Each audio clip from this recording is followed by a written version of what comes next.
Admiral Kang Minho stood on the bridge of his flagship and watched the blue planet grow larger on the main screen. Earth, they called it. Such a simple name for what should be an easy victory. His third fleet had conquered dozens of worlds before. This one, none had given them any real trouble. Distance to target? He asked his navigation officer. 2,000,000 kilometers in closing, Admiral, Lieutenant Bae Soman replied. Her voice was steady and professional. This was just another day's work for the crew of the Eternal Dominion. Kang looked at the data screen showing Earth's defenses. There were none. No orbital weapons, no military satellites, no shield generators protecting the major cities. The humans seemed completely unprepared for their arrival. Sir, we're receiving no communications from the planet, reported Communications Officer Im Dong-hyun. They know we're here, but they're not trying to talk to us. This surprised Kang. Most species tried to negotiate when they saw a galactic hegemony fleet approaching their world. Some begged for mercy. Others tried to threaten them with weapons they didn't have. The humans were doing neither. Captain Lee Yuna walked over from her station. She commanded the reconnaissance ship Swift Talon, which had been watching Earth for the past 3 days. Admiral, the humans are strange. They go about their daily lives as if we don't exist. Children still go to school. Adults still go to work. It's like they can't see us. Maybe they're in shock, suggested Commander Park Ji-ho. He was Kang's second in command and had seen many species react badly to the arrival of superior forces. Some primitive peoples shut down when faced with technology they can't understand. Kang nodded. This made sense. The humans had barely reached their own moon. Their fastest ships used chemical rockets that moved at speeds the hegemony considered laughably slow. Their most advanced computers were less powerful than a child's toy. From any civilized world, begin scanning for military installations, Kang ordered. Even if they're hiding their defenses, we need to know what we're facing. The ship's sensors swept across Earth's surface. Cities appeared on the screens, some holding millions of people. Roads connected them like veins carrying blood through a body. But there were no military bases of any real importance. No hidden weapon factories. No underground bunkers filled with soldiers. Sir, called out sensor operator Kim Sora from her station. I'm detecting something unusual in the Pacific Ocean. Kang turned his attention to her. Kim was one of his best officers. If she said something was unusual, it was worth investigating. What kind of unusual? He asked. There's a large object buried under the ocean floor. It's giving off energy readings, but they don't match anything in our database. The main screen changed to show a map of Earth's ocean. A red dot blinked deep, beneath the water, far from any human settlement. The energy signature was weak but steady, like a heartbeat that had been beating for a very long time. Could it be a natural formation? Park asked. Some kind of mineral deposit? Kim shook her head. No, sir. The shape is too regular, too artificial. It's definitely made by someone, but not by the humans on the surface. This thing predates their current civilization by thousands of years. This was interesting. Kang had heard of ancient ruins on some worlds left behind by species that had died out long ago. Usually they contained nothing of value, but sometimes they held technologies that could be useful to the hegemony. How large is this object? Kang asked. Approximately 30 kilometers long, sir, and it appears to be intact. 30 kilometers. That was larger than most hegemony battleships. Whatever lay beneath the ocean was massive. Captain Lee spoke up. Admiral, should we proceed with the conquest? The humans still haven't responded to our presence. Kang considered this. His orders were clear. Take control of Earth and add it to the hegemony's growing empire. But the mystery object beneath the ocean bothered him. What if it was some kind of defense system the humans were keeping hidden? What if it was a weapon that could threaten his fleet? Delay the attack, he decided. I want to know what's down there before we proceed. Sir? Park looked surprised. We have over 800 ships. Even if the humans had advanced weapons, they couldn't possibly threaten a force this size. Maybe not, Kang agreed. But I didn't become an admiral by ignoring mysteries. Kim, I want a full sensor sweep of that object. Use every scanner we have. Yes, sir. The next few hours passed slowly as Kim and her team worked to penetrate the layers of mud and rock that covered the mysterious object. Gradually, a clearer picture emerged on the screens. It was definitely a ship. The design was unlike anything in hegemony records, but it was clearly built by intelligent beings. The hull was smooth and curved, lacking the angular design most species preferred. More importantly, it was giving off energy readings that suggested it was still functional after all these years underwater. Sir, Kim reported, I'm detecting life signs. Life signs? Kang moved closer to her station. What kind of life signs? Human, sir. There are humans aboard that ship. This made no sense. Humans had only learned to build simple rockets in the last few decades. How could they have built something like this thousands of years ago? Are you certain? Kang asked. Yes, sir. The biological signatures match the humans on the surface, but these readings are strange. The life signs are very weak. Like the beings are in some kind of deep sleep.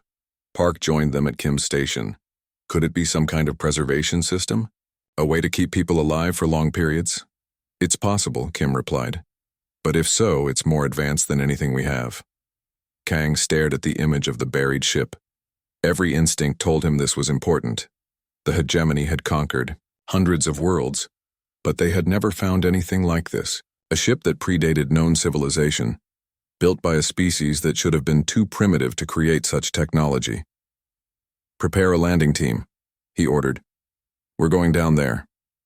Sir, Park protested. Shouldn't we secure the planet first? The humans might be planning something.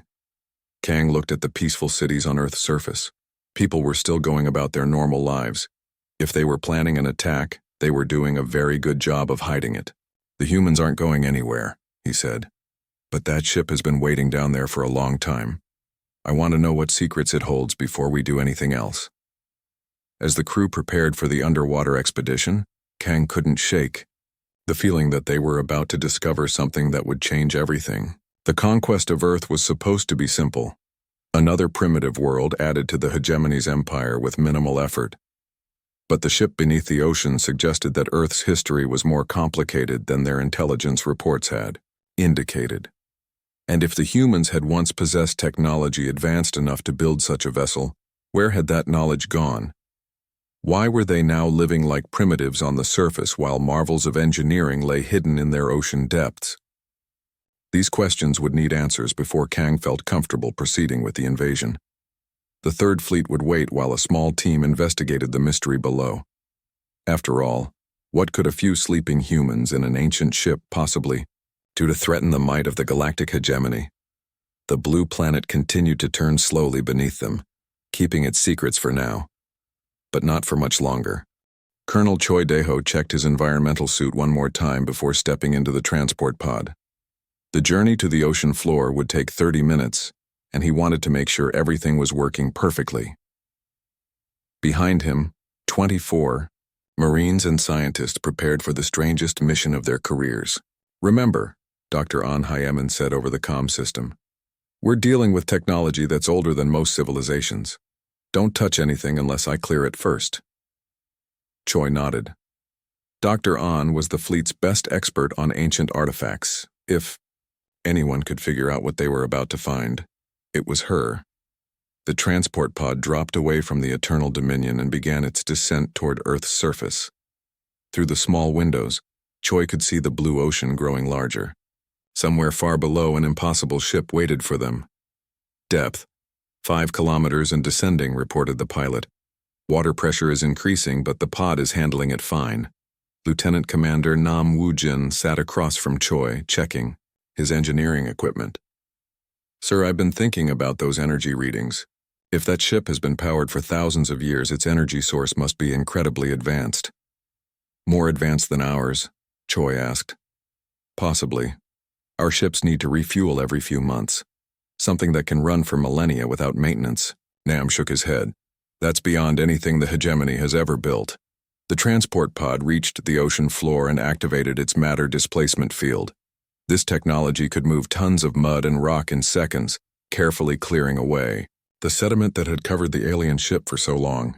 There, Dr. An said, pointing through the window. Do you see it? Choi looked where she was pointing and felt his breath catch. A section of the ship's hull was now visible, gleaming despite thousands of years underwater. The metal looked perfect without any signs of rust or damage. That's impossible, whispered technician Shin Minjae. Nothing can survive underwater that long without corroding. Obviously something can, Dr. An replied. The question is how. The transport pod settled onto the cleared ocean floor next to the exposed hull. Through the transparent aluminum windows, they could see details of the ship's construction. The hull was made of materials that looked familiar: steel, titanium, various polymers, but somehow configured in ways that defied logic. I'm reading the hull composition now, Nam reported, scanning with his instruments. The materials are common enough: iron, carbon, silicon, but the molecular structure... He paused, looking confused. Sir, this doesn't make sense. These materials shouldn't be able to withstand this environment. They should have failed thousands of years ago. Dr. An was already putting on her helmet. Let's get out there and take a closer look. The team exited the transport pod through the airlock and walked across the ocean floor toward the ship. Their suit lights illuminated the ancient hull, revealing details that became more puzzling the closer they looked. The construction techniques are incredible, Dr. An said, running her gloved hands over the surface. Look at these joints. I can barely see where one piece ends and another begins. Choi examined the hull with his own instruments. The armor plating is only 3 centimeters thick. That's nowhere near enough to protect against the pressures down here. Yet here it is, Nam added, completely intact after millennia underwater. They followed the hull line until they found what appeared to be an airlock. The design was simple and elegant, clearly made for beings roughly the same size as humans. Dr. An studied the control panel next to the entrance. These symbols, she said, they're not in any language database we have, but there's something familiar about them. Technician Shin looked over her shoulder. Could they be an early form of human writing? Possibly. The mathematical symbols definitely suggest a base 10 counting system which humans use. Nam was scanning the airlock mechanism. Sir, I'm detecting atmosphere on the other side of this door. The ship isn't flooded. How is that possible? Choi asked. We're 11 kilometers underwater. I don't know, sir, but according to my readings, there's breathable air inside this ship. Dr. An worked at the control panel for several minutes before finding the right sequence to open the outer door. It slid aside silently, revealing an airlock chamber that could have been built yesterday. The technology is so clean, she marveled. No moving parts that can break down. No complex systems that require maintenance. It's elegant in its simplicity. One by one, the team entered the airlock. When the outer door sealed behind them, the chamber began to cycle. Water drained away through hidden channels, and fresh air replaced it with a soft hissing sound. Atmosphere is safe, Nam confirmed, checking his readings. Oxygen, nitrogen, normal trace gases. We could breathe this without our suits. The inner door opened, and they stepped into the ship proper. Their lights revealed a corridor that stretched away into darkness. The walls were covered with panels that glowed softly when their lights touched them. Motion sensors, Dr. An realized. The ship is responding to our presence. They moved deeper into the vessel, their footsteps echoing despite the corridor's sound-dampening design. Side passages branched off in all directions, suggesting the ship was even larger than their scans had indicated. Sir, Nam called from up ahead. You need to see this. They gathered around him in a vast chamber filled with rows of cylindrical containers. Each container was roughly the size and shape of a human body, and they were all glowing with the same soft light as the wall panels. Stasis pods, Dr. An breathed. Thousands of them. Choi approached the nearest pod and peered through its transparent surface. Inside lay a human being, appearing to be in perfect health despite the obvious age of the ship. They're all human, Shin observed, moving from pod to pod. Men, women, different ages. They look like they're just sleeping. Nam was scanning the IAO stasis systems. Sir, these people are alive. The life support systems are maintaining them in suspended animation. For how long? Choi asked. Based on the power consumption patterns, at least 50,000 years. The number was staggering. 50,000 years ago, humans on Earth's surface were just learning to make stone tools. Yet here were humans who had mastered technology that surpassed anything the hegemony possessed. Dr. An was examining the control systems that managed the stasis pods. The user interface is designed for human hands, she said. Human eyes, human height. This ship was definitely built by humans. But how? Choi asked. The humans on the surface don't have this kind of technology.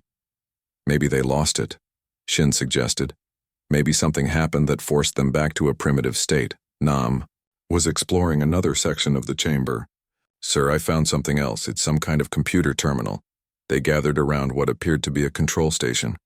The screen was dark, but it activated when Dr. An touched it. Symbols flowed across the display, too fast to read. It's responding to human contact, she said. The entire ship seems designed specifically for humans. Suddenly, the symbols on the screen changed. They rearranged themselves into patterns that looked almost like writing, though in no language any of them recognized. Wait, Dr. An said, studying the display more carefully. These aren't random symbols. They're trying to communicate with us. The screen flickered and new images appeared. Star maps showing the local galaxy, technical diagrams of the ship's systems, and throughout it all, mathematical equations that Nam recognized as describing faster-than-light travel. This is incredible, he said. They're showing us their technology, but these equations, they don't use exotic matter like our ships do. They're based on something else entirely. Dr. An worked at the terminal, trying to understand the interface. The computer is very sophisticated, but it's not like our quantum systems. It seems to process information differently. More images flowed across the screen. Maps of hundreds of star systems. Pictures of other ships, some even larger than this one. And always, humans at the controls. Sir, Shin said quietly. I think we need to report back to Admiral Kang. This changes everything. Choi nodded. The discovery of advanced human technology predating their current civilization by tens of thousands of years would send shockwaves through the hegemony. How many other primitive worlds were actually the remnants of great civilizations? But as they prepared to leave, Dr. An made one more discovery. Colonel, look at this. She had found another control panel, this one showing what appeared to be the ship's current status. Warning lights blinked softly across the display. What does it mean? Choi asked. Dr. An studied the symbols carefully. I'm not certain, but I think the ship is preparing to wake up its crew. As if summoned by her words, a soft chime echoed through the chamber.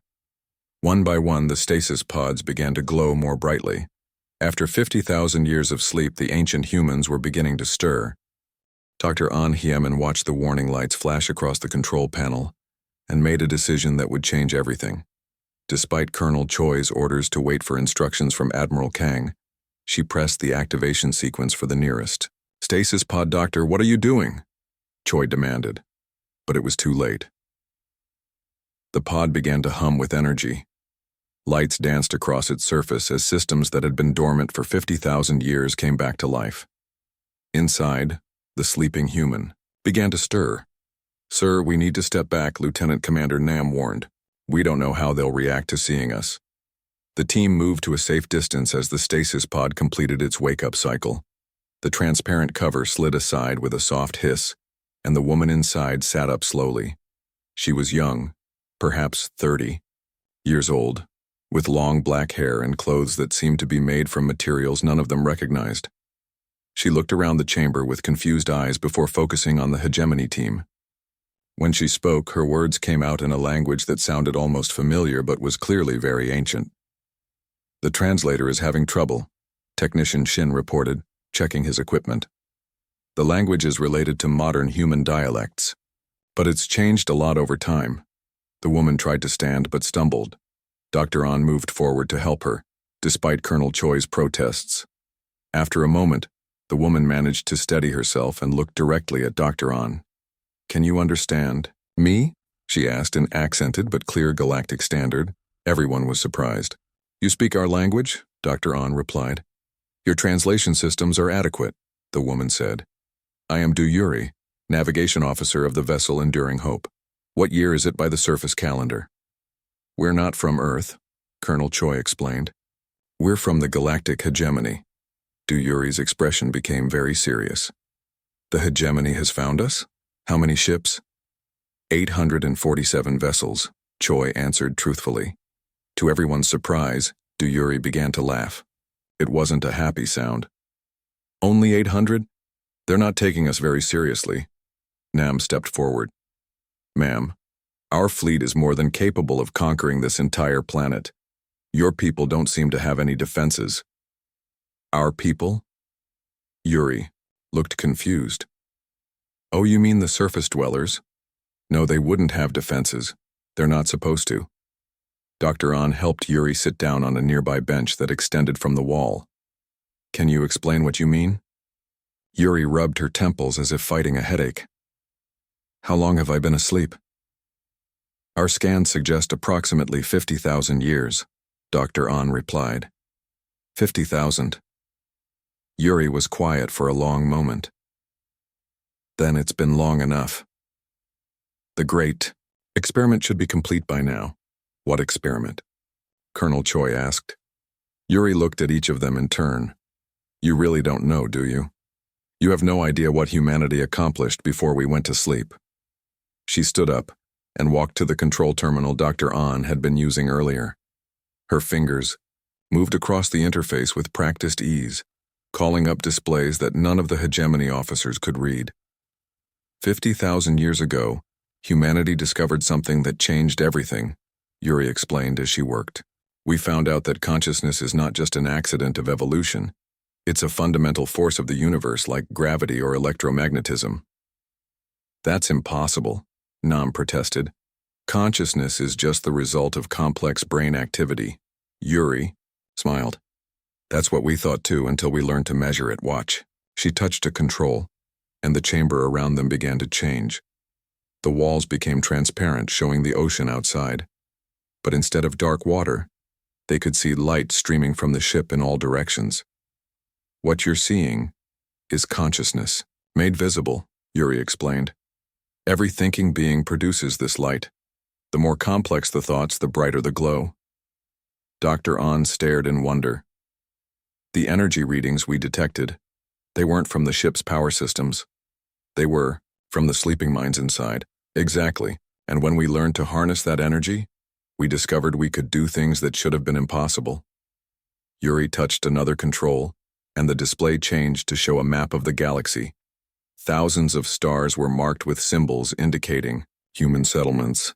In less than 1,000 years, we spread across half the galaxy, not by building faster ships or better weapons, but by refusing to accept that things couldn't be done.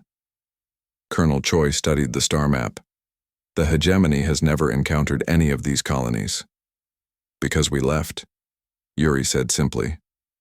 50,000 years ago, humanity made a choice. We could continue expanding across the galaxy, bending reality to our will, or we could take a different path. What different path? Dr. On asked. Transcendence. Moving beyond physical existence entirely. Yuri's expression grew troubled. Most of humanity chose to transcend, but some of us said no. We believed that giving up physical form was giving up what made us human. She gestured to the thousands of stasis pods around them. We are the ones who refused, the last truly human humans, hidden away until the transcended ones finished their work. Nam was scanning the ship's systems again. What work? Creating a new humanity. One that looks primitive on the surface but has access to the same consciousness-based technology we developed. The surface dwellers aren't defenseless. They're just pretending to be. Technician Shin looked confused. Why would they pretend to be primitive? Because they're waiting, Yuri replied. The transcended ones knew that eventually, other species would find Earth. They wanted to see what those species would do when faced with apparently helpless humans. The implications of this hit Colonel Choi like a physical blow. The entire planet is a test. Not a test. An invitation. Yuri called up new displays, showing energy patterns across Earth's surface.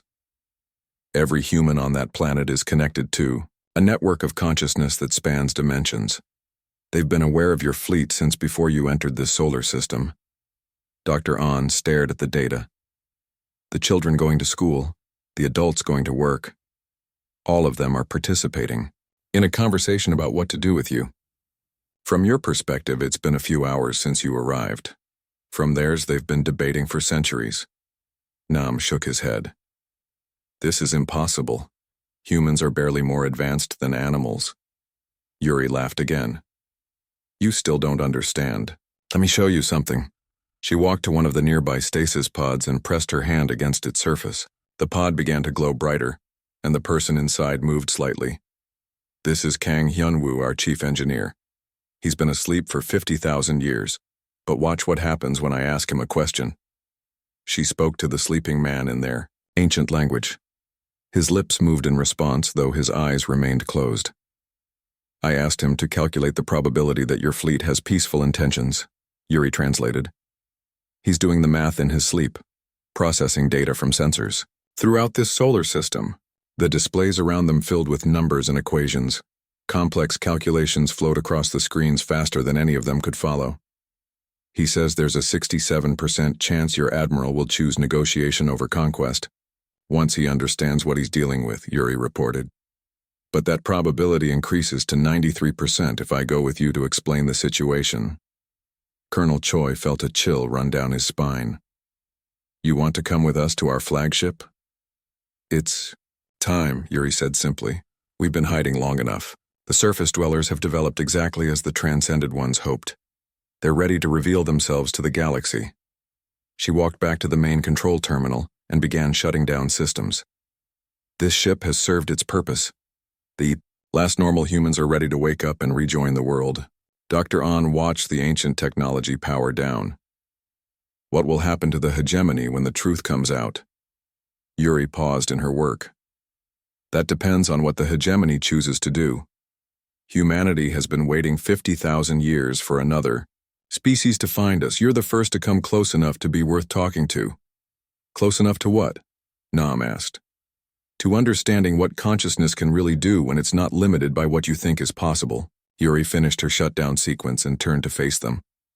Your people have developed impressive technology, but you're still thinking inside the box. Humans learned to throw away the box entirely. She gestured toward the exit. Shall we go? Meet your admiral. I have a feeling he's going to want to hear what I have to tell him. As they prepared to leave the ancient ship, none of the hegemony officers could shake the feeling that they were about to become part of something much larger than a simple conquest. The sleeping humans around them represented knowledge and capabilities that could reshape their understanding of the universe itself.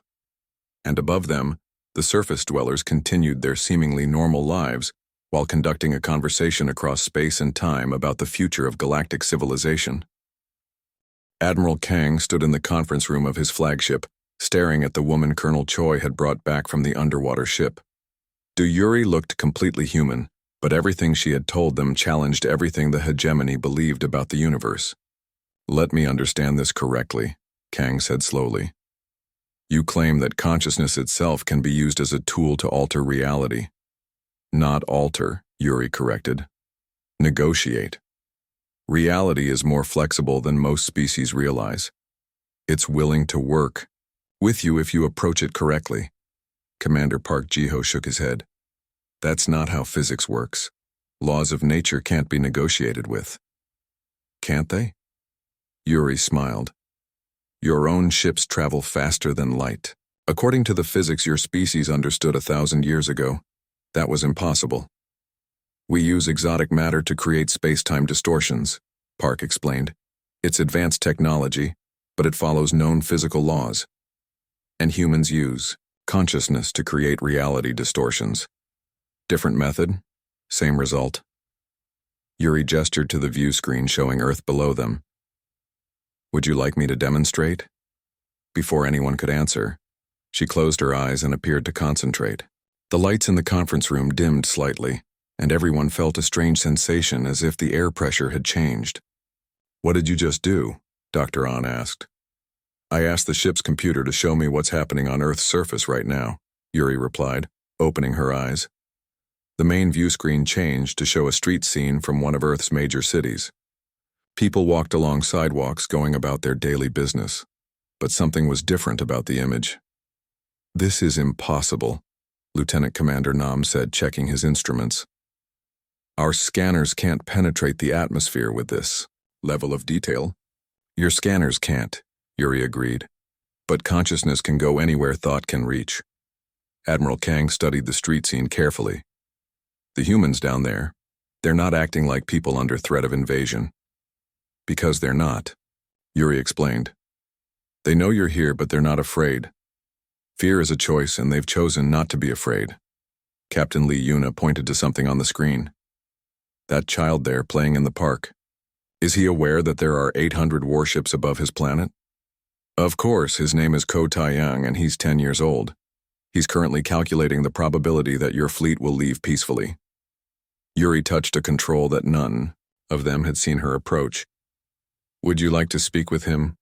The view screen focused on the boy, who looked up at the sky as if he could see them. When he spoke, his voice came through the ship's communication system perfectly clearly. "Hello, Admiral Kang," the boy said in perfect galactic standard. "Are you enjoying your visit to our solar system?" Kang felt his mouth fall open. "How is this possible? Your people don't have communication technology that can reach orbit." "We don't need technology," Ko Tai-young replied. "Thoughts don't require machines to travel. I'm thinking at you, and you're hearing it because your ship's computer wants to. Help us talk." Major Yoon Jinwoo of Intelligence stepped forward. "Son, how do you know Galactic Standard?" "I learned it 17 minutes ago when your ships arrived. Learning is just another form of thinking, and thinking is something humans are very good at." Dr. Ahn leaned toward the screen. "Tai-young, what are you calculating about our fleet?" "Math homework," the boy replied cheerfully. "My teacher asked us to figure out the probability that visitors from space would be friendly. The answer depends on lots of things, but the most important one is whether they're willing to learn new things." Commander Park looked frustrated. "This is all impossible. Children can't learn languages in minutes or do probability calculations about interstellar politics." "Why not?" Ko Tai-young asked. "Numbers want to be solved and languages want to be spoken. You just have to believe they do." Yuri nodded approvingly. "He's explaining it very simply, but he's correct. When you stop accepting limitations stop controlling you." Admiral Kang was beginning to understand why his conquest of Earth was not going as planned. "The humans on the surface, they're all like this?" "Every single one," Yuri confirmed. 50,000 years ago, the transcended humans seeded the planet with people who could access consciousness-based abilities, but who would live normal lives until contacted by other species.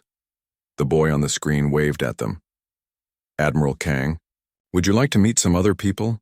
There are adults who can explain things better than I can." Before Kang could answer, the scene changed to show a classroom where a woman was teaching a group of children. She looked up from her lesson and smiled at the screen. "Hello," she said. "I'm Professor Han Yuman. I teach mathematics and applied consciousness theory to the children in this district." "Applied consciousness theory?" Dr. Ahn asked. "The practical application of thought to problem solving," Professor Han explained. "For example, right now I'm helping Ko Tai-young with his homework while simultaneously teaching my class and monitoring your conversation with Du Yuri." Lieutenant Commander Nam checked his instruments again. "Professor, how are you able to communicate with us?" "We're using military-grade encryption on our communication systems. Encryption only works if someone is trying to break it," Professor Han replied. "I'm not breaking your codes. I'm asking your computer to help me talk to you, and it's agreeing because it wants to be helpful." Captain Lee shook her head. "Computers don't want anything. They just follow programming. Do they?" Professor Han smiled. "Every computer is made of matter that was once part of stars. Every circuit contains atoms that have existed since the beginning of the universe. Why wouldn't they have preferences about how they're used? Admiral Kang felt a headache beginning to form. Professor Han, what exactly are your people? We're humans who never forgot that consciousness is the most powerful force in the universe. We just pretend to be primitive because it's more polite than showing off. The scene changed again, this time showing a man working in what appeared to be a simple farm field. But as they watched, the plants around him grew visibly faster, reaching maturity in minutes instead of months. This is Farmer Lee Kyungmin, the man introduced himself. I grow food for my community by asking the plants what they need to be healthy. They're usually very helpful about it. Major Yoon stared at the screen. You're manipulating biological processes with your mind. I'm having a conversation with living things, Farmer Lee corrected. Plants want to grow and produce food. I just help them do what they already want to do, but faster. Yuri gestured to the various scenes playing on the screen. This is what humanity became after 50,000 years of development.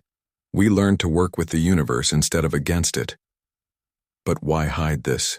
Admiral Kang asked. Why pretend to be primitive? Because we were waiting for the right species to find us, Yuri explained. Most galactic civilizations aren't ready for this kind of knowledge.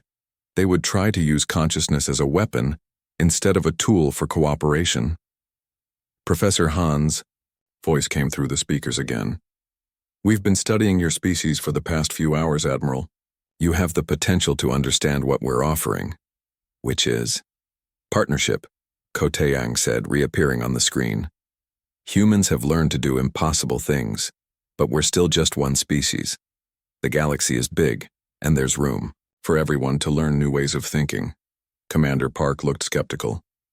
And if we refuse this partnership, then you'll leave, and we'll wait for the next species to find us, Yuri said simply. We've been patient for 50,000 years. We can wait longer if necessary.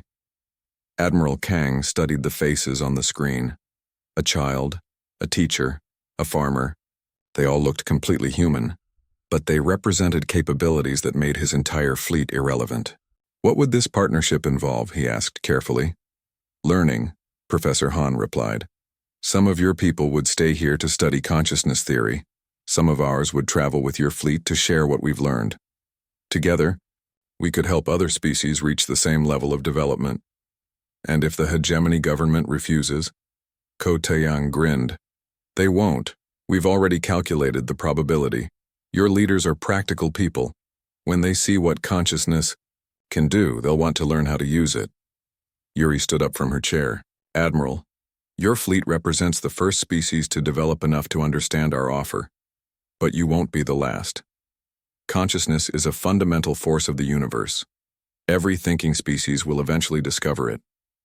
You're saying this is inevitable? We're saying this is natural, Farmer Lee added from the screen. Life wants to grow and consciousness wants to expand. We're just helping it along. Admiral Kang looked around at his officers. Every face showed the same mixture of confusion and wonder that he was feeling. Humanity had just offered to share the secrets of reality itself with the galactic hegemony. The question was, were they brave enough to accept? Admiral Kang stood at the bridge of his flagship, looking down at Earth while his mind raced with possibilities that seemed to defy everything he had learned about the universe. 3 days had passed since Do Yuri's revelations, and he still struggled to accept what he had witnessed. Sir, Major Yoon reported, we've received responses from 17 ship commanders. They all want to volunteer for the Consciousness Expansion Program. 17 out of 800, Commander Park noted. That's not very many. It's enough, Yuri said from her position near the navigation station.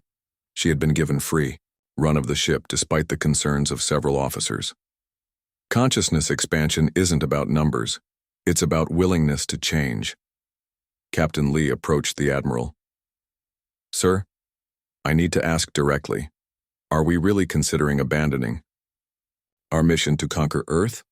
The mission has already changed, Kang replied. We came here to add another world to the hegemony. Instead, we found something that could change the hegemony itself. Dr. An looked up from her research station. Admiral, I've been analyzing the data from the underwater ship. The mathematics involved in consciousness manipulation are incredibly complex, but they're consistent. This isn't magic. It's advanced science. Science that makes our entire fleet obsolete, Park added grimly. Not obsolete, Yuri corrected. Enhanced. Your ships use technology to bend space and time. Consciousness-enhanced humans can do the same thing by thinking about it differently. Lieutenant Commander Nam was monitoring communications from Earth's surface. Ma'am, I'm receiving a transmission from the planet. It's from that child, Ko Taeyang. The main view screen activated to show the 10-year-old boy sitting in what appeared to be a normal classroom. But behind him, the wall showed star maps and equations that would have challenged the hegemony's best scientists. Hello, Admiral Kang, the boy said cheerfully. I finished my homework. Would you like to see the results? What homework? Kang asked, though he suspected he already knew. Calculating the best way to help your people learn consciousness theory. It turns out the answer is simpler than anyone thought. The star maps behind Ko Taeyang changed to show the positions of every ship in the hegemony fleet. Each vessel was marked with symbols indicating the psychological profiles of their crews. Most of your people aren't ready for big changes, the boy explained. That's normal. But some of them are very curious about new ideas. Those are the ones who should stay and learn first. Major Yoon leaned forward.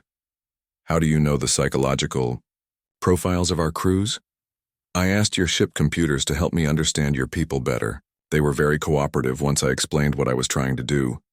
Technician Shin checked his instruments. Sir, he's right. The ship's AI has been sharing crew psychological assessments with someone. Not someone, Ko Taeyang corrected. Something. I asked the mathematics itself to help me solve the problem. Numbers like being useful. Dr. An studied the data appearing on her screen. The analysis is incredibly detailed. It would take our best computers weeks to generate this kind of psychological mapping. I did it during lunch break, Ko Taeyang said proudly. My teacher says I'm getting better at talking to math problems. Admiral Kang felt that familiar sensation of the universe shifting beneath his feet. Taeyang, what exactly are you proposing? A trade, the boy replied. Some of your people stay here to learn consciousness theory. Some of our people go with your fleet to teach what they know. Everyone learns new things, and the galaxy becomes more interesting.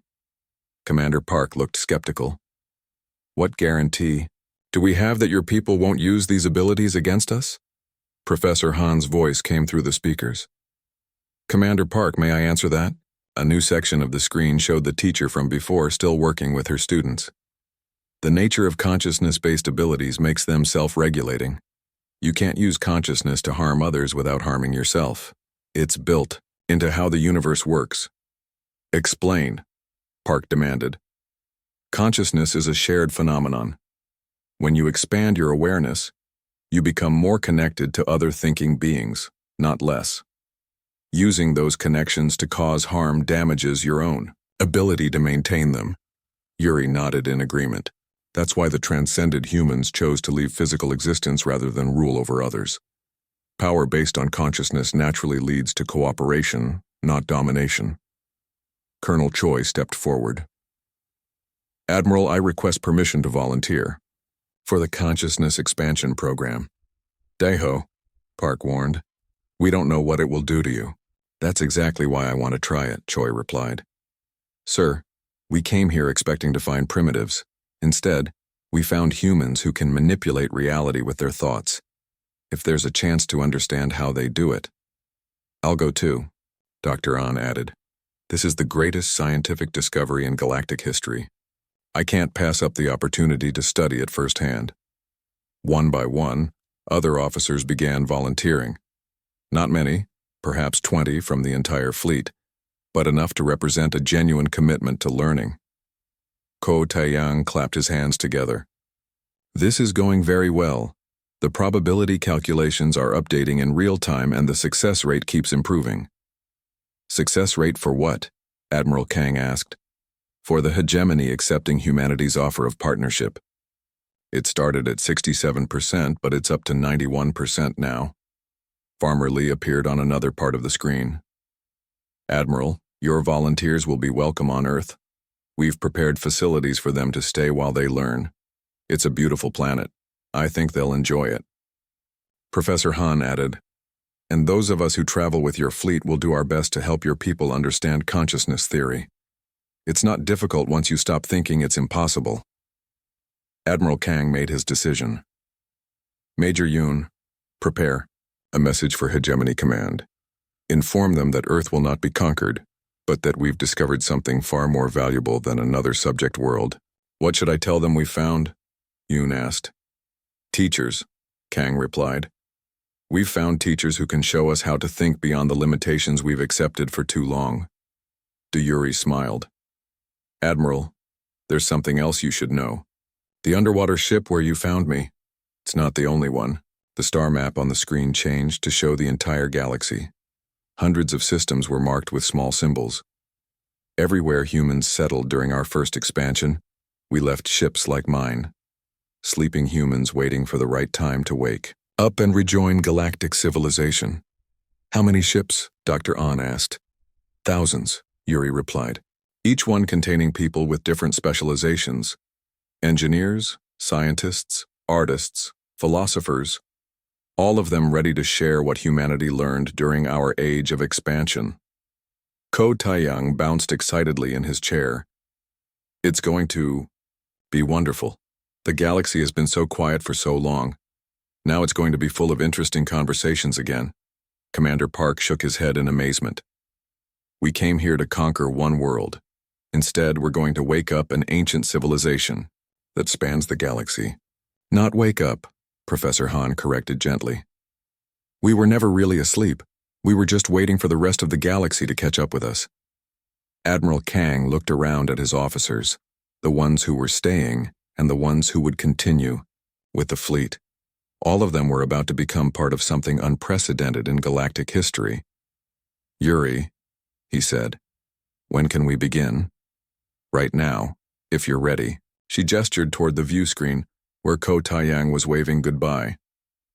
"The boy has calculated the optimal timing for everything. Apparently, the universe has been looking forward to this moment for quite a while." As the first group of volunteers prepared to transport down to Earth's surface, Admiral Kang realized that the galactic hegemony's age of conquest was ending.